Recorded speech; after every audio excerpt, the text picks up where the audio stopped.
રાજ્યમાં મિશ્ર ઋતુનો વર્તારો, સવારે ઠંડક જ્યારે બપોરે ગરમીની અસર. રાજ્યમાં ધીરે ધીરે વધી રહ્યું છે મહત્તમ તાપમાન. અનેક રાજ્યોમાં ગરમીનો પારો ઉંચકાયો. મહત્તમ તાપમાન 27 થી 30 સુધી રહે તેવી શક્યતાઓ. મિશ્ર ઋતુની અસર 5 દિવસ રહેવાનું અનુમાન. ઉત્તરીય પવનોને કારણે થઈને મિશ્ર ઋતુની અસર. અમદાવાદમાં લઘુત્તમ તાપમાન 17 ડિગ્રી નોંધાયું. ગાંધીનગરમાં લઘુત્તમ તાપમાન 16 ડિગ્રી. વડોદરામાં લઘુત્તમ તાપમાન 17.2 ડિગ્રી નોંધાયું. રાજકોટ ગોકુલનગર આવાસ કૌભાંડને લઈને મહિલા કોર્પોરેટરના પતિ મનસુખ જાદવે કહ્યું, અમારા મકાન ત્યાં છે એટલે અમને આવાસ મળ્યા છે. ડોક્યુમેન્ટના આધારે અમને આવાસ મળ્યા છે. અમે કોઈ બંગલાવાળા અને પૈસાવાળા નથી એટલે અમને ફોર્મ ભર્યું. પહેલીવાર 3 લેયર સિક્યુરિટી સાથે લેવાશે બોર્ડની પરીક્ષા. ડીઈઓ સ્ટ્રોંગ રૂમની કરશે ઓચિંતી મુલાકાત. પ્રશ્નપત્રોનું કરાશે જીપીએસ ટ્રેકિંગ. અંદાજિત 140 સ્ટ્રોંગ રૂમમાં 3 લેયર પરીક્ષા. જૂનાગઢમાં મહાશિવરાત્રીનો મેળો થયો પૂર્ણ. 11 લાખ શ્રદ્ધાળુઓએ મેળાનો લાભ લીધો. મહાઆરતી બાદ સાધુ સંતોએ શાહી સ્નાન લીધું. મેળો પૂર્ણ થતાં શ્રદ્ધાળુઓ ઘર તરફ રવાના. શિકારની શોધમાં સિંહની રહેણાંક વિસ્તારમાં લટાર. રાજુલાના કોવાયા ગામમાં દેખાયો સિંહ. સિંહની લટારનો વીડિયો મોબાઈલમાં થયો કેદ. સુરેન્દ્રનગરમાં ગેસ ગળતરમાં 2 લોકોના મોત થયા. 2 લોકો ગંભીર રીતે ઘાયલ. સાયલાના ચોરવીરા ગામે ગેરકાયદેસર ખાણમાં ગેસ ગળતર. રાંધણ ગેસ બાદ હવે પેટ્રોલ ડીઝલના ભાવ ઘટાડાની પણ રાહ. કેન્દ્ર સરકાર ચૂંટણીની જાહેરાત પહેલા આપી શકે છે ભેટ. પેટ્રોલ અને ડીઝલના ભાવમાં ઘટાડાની થઈ શકે છે જાહેરાત. પેટ્રોલ ડીઝલની કિંમતોમાં ₹5 થી 10નો થઈ શકે છે ઘટાડો. ક્રૂડની કિંમતોમાં ઘટાડો થતાં સસ્તા થઈ શકે છે પેટ્રોલ અને ડીઝલ. ક્રૂડની કિંમતો ઘટીને $82.96ની સપાટી આવી. વડાપ્રધાન નરેન્દ્ર મોદી આજે ચીનની સરહદે અરુણાચલ પ્રદેશના તવાંગ જિલ્લામાં વિશ્વની સૌથી ઊંચી સેલા ટનલનું ઉદ્ઘાટન કરશે. આસામ અરુણાચલને કરોડોની ભેટ આપશે. હોલોંગાથરમાં પ્રખ્યાત અહોમ યોદ્ધા લચિત બોરફુકનની પ્રતિમાનું અનાવરણ કરશે. 17 માર્ચથી હોળાષ્ટક શરૂ થતા પહેલા 14 માર્ચ બાદ ગમે ત્યારે જાહેર થઈ શકે છે ચૂંટણી. વડાપ્રધાન નરેન્દ્ર મોદી 523 લોકસભા વિસ્તારના લાભાર્થીઓને કરશે વર્ચ્યુઅલ સંબોધન. રાહુલ ગાંધીની ન્યાય યાત્રાનો ગુજરાતમાં 3જો દિવસ. યાત્રા છોટાઉદેપુર, ભરૂચ અને સુરત જિલ્લામાંથી પસાર થશે. અંકલેશ્વર, ચોકડી, કેવડિયા અને નર્મદામાં યાત્રાનું સ્વાગત. સંતોષ ચોકડી, રાજપીપળાથી પદયાત્રાનું આયોજન. બપોરે ચેતર વસાવા યાત્રાનું સ્વાગત કરશે. જંખવાવ અને માંગરોળ સાથે જ સુરતમાં યાત્રાનું સ્વાગત કરવામાં આવશે. ભરૂચ બેઠક લોકસભા ચૂંટણીમાં ચર્ચામાં મોખરે. ભરૂચમાં કોંગ્રેસ કાર્યકર્તાઓ આંતરિક વિખવાદમાં છે, ત્યારે જંબુસરમાં કાર્યકર્તાઓ ચેતર વસાવાના પ્રચારમાં સામેલ.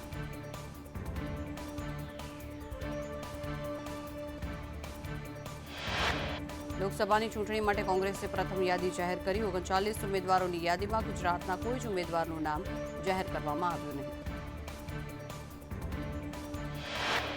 કેરળની વાયનાડ બેઠકથી કોંગ્રેસે પૂર્વ અધ્યક્ષ રાહુલ ગાંધીને ફરી ઉતાર્યા મેદાને. અમેઠીથી હવે કોણ, તેના પર સૌની નજર. છત્તીસગઢના પૂર્વ સીએમ ભૂપેશ પટેલને રાજનંદગર બેઠકથી ટિકિટ અપાઈ તો તિરુવનંતપુરમથી શશી થરૂર ઉમેદવાર જાહેર.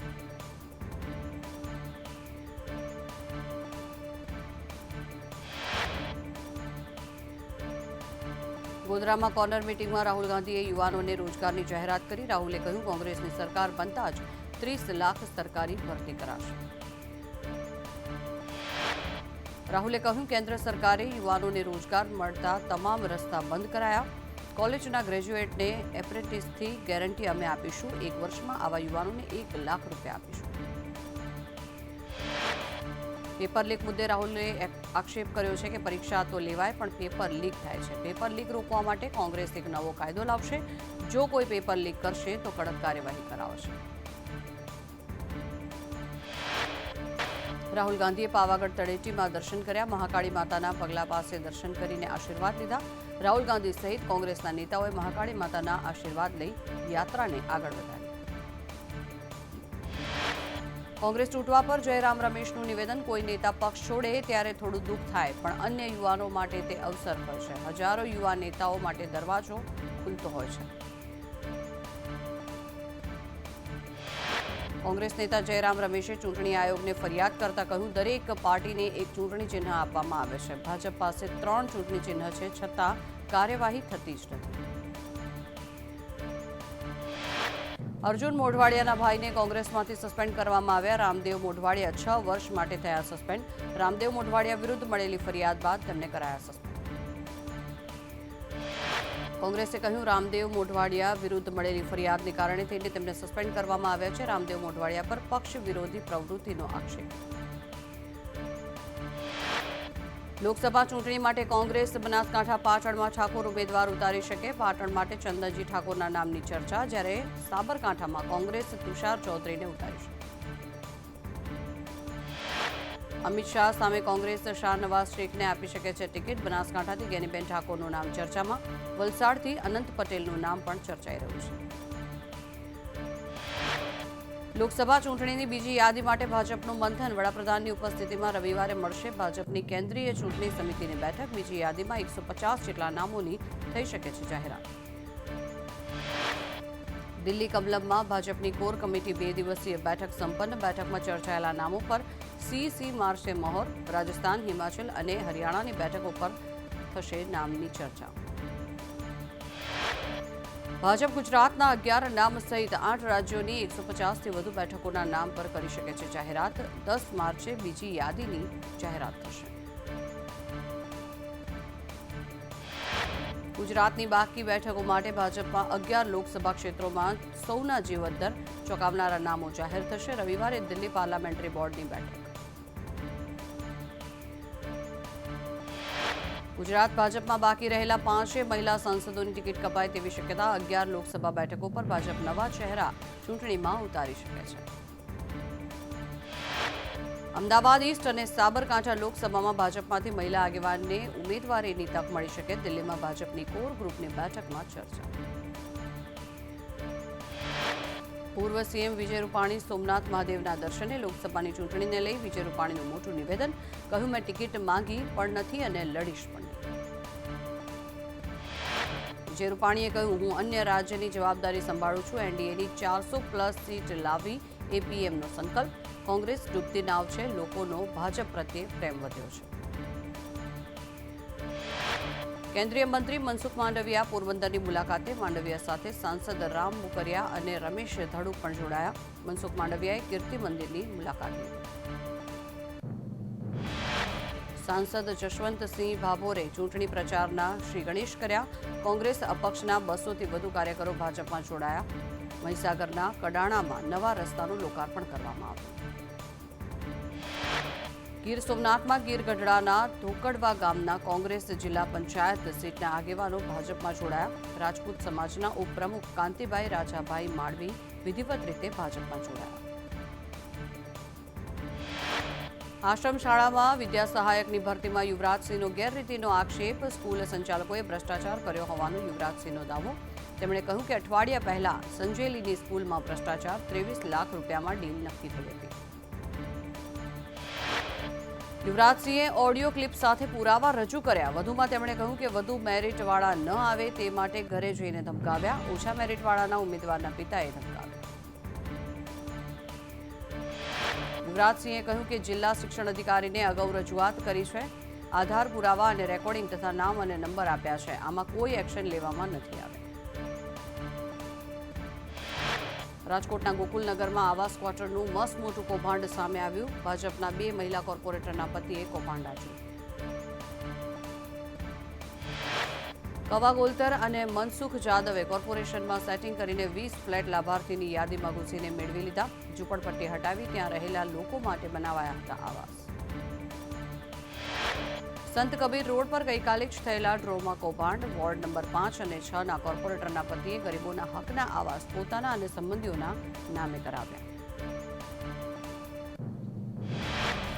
અમદાવાદ ગાંધી આશ્રમ રીડેવલપમેન્ટની સંદેશ ન્યૂઝ પાસે નવા પ્લાનની એક્સક્લુઝિવ બ્લુપ્રિન્ટ.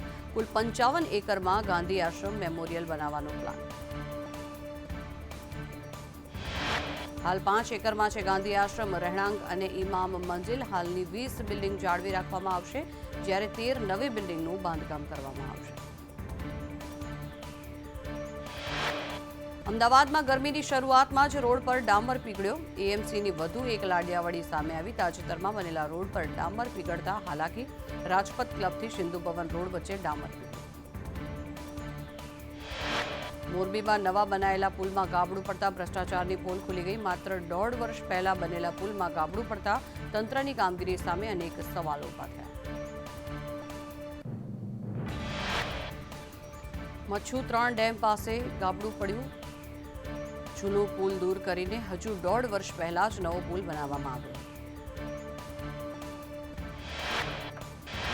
વડોદરાના ડભોઈમાં અતિ જર્જરિત પાણીની ટાંકી પાલિકા દ્વારા તોડી પાડવામાં આવી. આ સ્થળે પાલિકા નવી પાણીની ટાંકી બનાવશે. સુરતમાં બીઆરટીએસ બસના ડ્રાઈવરની દાદાગીરી. બીઆરટીએસના ડ્રાઈવરને વિદ્યાર્થીને લાફો માર્યો. વિદ્યાર્થીને લાફો મારતા લોકો રોષે ભરાયા. ડ્રાઈવર અને વિદ્યાર્થીએ સામસામે આક્ષેપ કર્યા. બનાસકાંઠાના થરાદમાં તળાવમાં શંકરભાઈ ચૌધરી, સાંસદ પરબત પટેલના હસ્તે નર્મદાનું પાણી છોડવામાં આવ્યું. નર્મદાના નીર થરાદમાં આવતા વધામણા કરાયા. ગાયક ઓસમાણ મીરને રાષ્ટ્રીય કક્ષાનો એવોર્ડ પ્રાપ્ત થયો. રાષ્ટ્રપતિ દ્રૌપદી મુર્મુના હસ્તે એવોર્ડ એનાયત કરવામાં આવ્યો. ભારત સરકારની સંગીત નાટક એકેડમી દ્વારા સંગીત ક્ષેત્રે યોગદાન બદલ એવોર્ડ એનાયત કરવામાં આવ્યો. વડાપ્રધાન નરેન્દ્ર મોદી આસામના કાઝીરંગા નેશનલ પાર્ક પર પહોંચ્યા. આસામ પોલીસ ગેસ્ટ હાઉસમાં રાત્રે રોકાણ કરશે. બીજા દિવસે શનિવારે તેઓ પાર્કમાં સફારી પર જશે. મહિલા દિવસે રાષ્ટ્રપતિ દ્રૌપદી મુર્મુએ સુધા મૂર્તિને રાજ્યસભા માટે નોમિનેટ કર્યા. રાષ્ટ્રપતિની જાહેરાતને પ્રધાનમંત્રી મોદીએ વધાવી. વડાપ્રધાન મોદીએ કહ્યું, રાજ્યસભામાં સુધા મૂર્તિની હાજરી નારી શક્તિનો શક્તિશાળી પુરાવો. સમાજમાં સુધા મૂર્તિનું યોગદાન મોટું અને પ્રેરણાદાયક.